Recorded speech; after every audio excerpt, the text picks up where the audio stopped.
This story is a work of fiction. Lanius flies silently. Chapter 3, Wednesday, April 14th, 2021, 11 a.m. The center of Pangyo's Second Techno Valley, Seongnam, Gyeonggi Province, Raptor Dynamics headquarters. The Raptor Dynamics building had 15 floors above ground and 4 floors underground. It was a stylish, full-glass building that perfectly reflected the bright spring sunlight of Pangyo. In front of the building, there was a lawn slowly turning green for spring, and a strange piece of modern art. On the first floor, a famous chain coffee shop with a green and white logo was spreading a soft coffee smell. Soo-in, wearing a gray hoodie, dark dress pants, and a black backpack, walked into the lobby with indifferent steps. The lobby felt too peaceful compared to the messy world outside. There were simple security gates to control entry, but no other special security devices or heavy guards were visible. At the wide information desk for temporary visitors, an old security guard in a blue uniform was sitting, nodding off to sleep in the warm morning sun. Noticeable, standard dome-shaped security cameras were installed all over the building. However, whenever the strong midday sun hit the shiny marble floor of the lobby and scattered, a strange, sharp flash of light appeared. It came from smooth cracks in the walls or corners of the ceiling, places where nothing should be. Normal building materials could not make this kind of light. It felt weird and chilling, as if countless invisible eyes were exposed to the light and flashed for a very short moment. Soo-in, Han stared at those random flashes of light and frowned very slightly. Just then, a young employee with an ID badge around his neck walked up lightly. With a bright, friendly smile, he showed his badge and spoke to Soo-in. "Are you Dr. Soo-in, Han? I am from the Raptor Dynamics HR team. I will guide you to the interview room." Soo-in took the temporary pass with a long neck strap from the HR employee and put it on. Meanwhile, the HR employee gave her information about the interview. The interview will take place in the executive conference room on the 15th floor. "Let's take the elevator over here." The two passed the security gates, got in the elevator, and went up to the top floor, the 15th floor. Ding! 15th floor. As the elevator announced the floor and the doors opened, Soo-in felt a completely different kind of air from the first floor lobby. She didn't know about the executive rooms further inside, but the main hallway they were walking down was lined with clear glass walls on both sides. It was a completely open office where you could see everything inside perfectly. However, the scene inside those glass walls was overwhelming. Dozens of young employees in their 20s and 30s, wearing casual hoodies or comfortable t-shirts, sat in a very strict, regular pattern, completely opposite to their free clothing. On their desks, at least 4 huge monitors surrounded each person like a folding screen. Through the glass walls, on hundreds of monitor screens, complex real-time data graphs were constantly updating. There were mysterious video feeds split into many smaller screens, and targeting boxes flashing wildly, seemingly tracking something. The pale blue light from the monitors reflected on the faces of the employees as they typed mechanically on their keyboards. It felt like walking through the center of a giant transparent brain that looked down on the world, analyzing and recording everything. Walking down the hall, Soo-in calmly scanned the massive amount of data and videos pouring out from behind the glass walls on her left and right. It was the exact moment confirming her guess from the university cafeteria a few days ago. This place is only interested in surveillance and data analysis, not national defense or weapons. That thought had now become a perfect physical reality right in front of her eyes. After passing the central hallway on the 15th floor surrounded by clear glass, they arrived at the executive conference room at the edge of the building. The executive conference room was also separated by glass walls, but it was covered with frosted film so people outside could not see inside. The HR employee opened the conference room door and said, "The interviewers are waiting inside." The entire back wall of the room was made of huge, clear glass. The dense forest of buildings in the Techno Valley and the busy people moving around could be seen at a glance, like a precise miniature model. It seemed like the true nature of this company, trying to look down on and record the world, was perfectly captured in that view. Across a wide mahogany conference table, 3 interviewers in neat suits were already sitting evenly apart. Their eyes all focused on Soo-in, an odd genius wearing a gray hoodie, as she walked through the open door. The HR employee who guided her politely pulled out an empty chair across from the interviewers and offered it to her. "You can sit here." A normal job seeker would have come in feeling very nervous, stood stiffly, bowed a full 90 degrees politely, and then carefully sat down only after getting permission. However, Suin's brain started calculating highly practical efficiency rather than social manners. The people sitting over there aren't standing up to greet me right now, so I don't need to bow politely either. But if I don't greet them now, and they stand up to greet me later, I'll have to stand up and greet them back, which is annoying. Holding onto the straps of her backpack, Suin just carelessly bent her waist a little, giving a very light nod. Then, without a single second of hesitation, she plopped down onto the soft interviewee chair. She looked for a place to put her backpack, but putting it on the floor or hugging it felt awkward, so she just tossed it onto the interview desk. It was her signature dry, calculated way of sitting down, completely ignoring what others thought and blocking any future trouble in advance. Sitting deep in the chair and staring straight ahead with indifferent eyes, the person on the far left looked at her with an interested, or maybe confused, smile and spoke first. "Dr. Suin Han, nice to meet you. I am the HR manager of Raptor Dynamics. The person sitting in the middle is the team leader of the new product development team, and the person across from me is the software part leader of that same team. Since they are the working managers, you will be working with them if you join the company." After the short introduction, the development team leader and the software part leader next to him gave Suin a light nod while still sitting. Beyond the glass window, the blinding spring view of the city spread out endlessly, but the air inside the conference room felt strangely offbeat. They said this was an interview for the working managers to judge her job skills. But since it was a huge scouting offer made first by the Cobalt Group, it was mostly just a formal check of details. The new product development team leader sitting across from her looked over her prepared resume. With a confident smile and a highly excited voice, he started talking.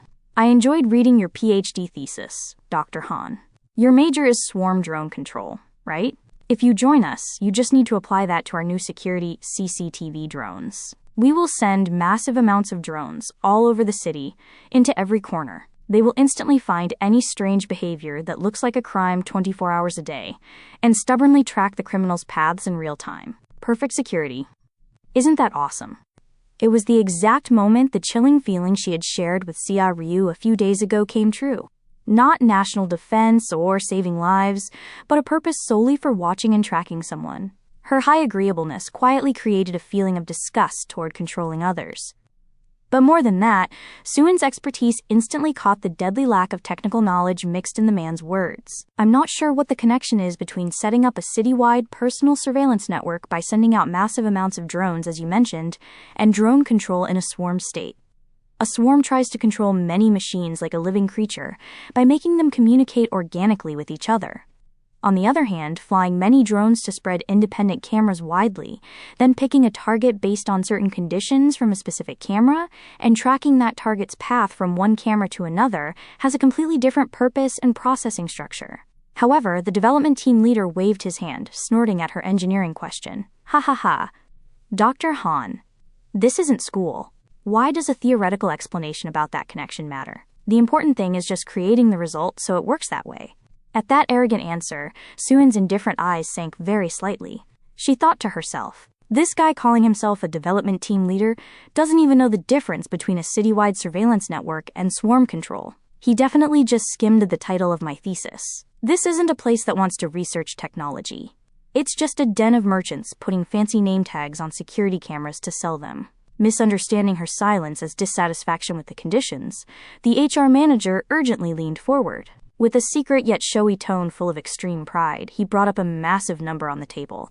"Dr. Han, the starting base salary for a new PhD is $1 million, plus extra bonuses. To be honest, there is nowhere else in the entire world that gives this kind of treatment to someone who just graduated. It's only possible because we are Cobalt. A salary of $1 million. In front of that unreal amount of money, a normal person would have lost their mind and cheered.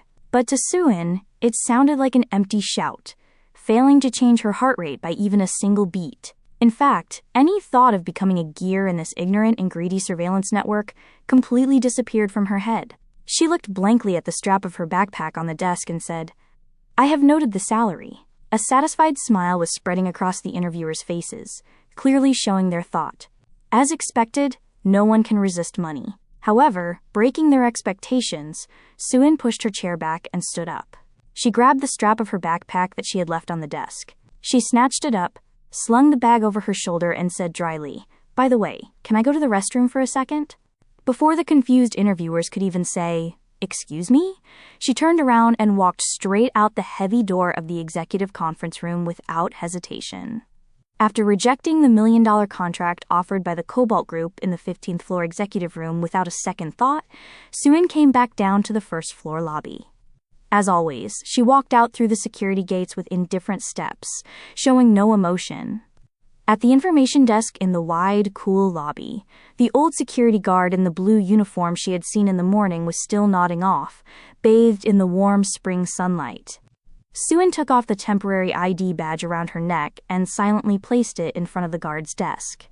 It felt like her own quiet resignation letter, refusing to become a gear in a machine of control and surveillance. Passing through the giant automatic glass revolving door, Soo-in walked out of the lobby. Breathing in the cold air of the concrete jungle, she muttered quietly, "They want me to get $1 million to make CCTVs for a guy like that for the rest of my life? Boring. I'm hungry since I skipped breakfast." She stood blankly with her back to the giant full-glass building, running calculations in her head about what she should do for a living now. Just then, honk, honk, a loud, trashy honking sound ripped through the stylish silence of the Techno Valley. At the same time, an old, beat-up pickup truck blowing out black exhaust smoke rushed fiercely right in front of the Raptor Dynamics shiny glass building.